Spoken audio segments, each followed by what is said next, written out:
ঈদের সব থেকে বড় ছবি আসলে বরবাদ। তো আমরা সবাই আসলে খুবই আগ্রহ নিয়ে বসে আছি যে কবে দেখতে পাবো। আসলে অনেক হ্যাপি বরবাদের সাথে যুক্ত হতে পেরে।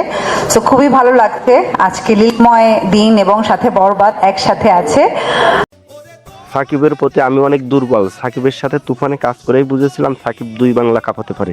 তার মতো এমন নায়ক ভারতে আর একটাও নেই। বরবাদে আমাকে নিলেই বেশি মানাতো। দুষ্টু কবির খ্যাত মিনু এবার সাকিবকে নিয়ে এমন মন্তব্য করেছে, তা জানলে আপনি চমকে যাবেন।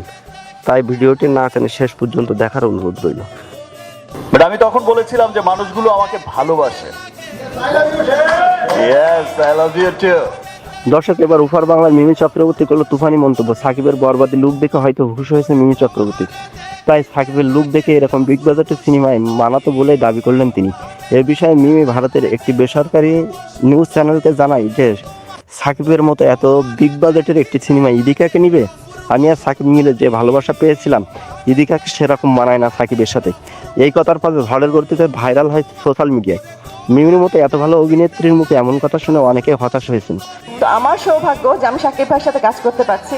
আমি মনে করবো আমার ডিরেক্টরের সৌভাগ্য যে ওর প্রথম সিনেমা এত বড় মেগাস্টারকে নিয়ে কাজ করছেন। বরবাদ সিনেমাটা কি করে এলো সবাই জানতে চায় আমার কাছ থেকে। তবে একদল সাকিবিয়ানরা বলছে সত্যি বরবাদে ইদিকার চেয়ে মিমিকে বেশি মানাতো। তো দর্শক, আপনার কি মনে হয় সেটি জানাতে চ্যানেলটি সাবস্ক্রাইব করে কমেন্টে লিখে জানাতে ভুলবেন না অবশ্যই।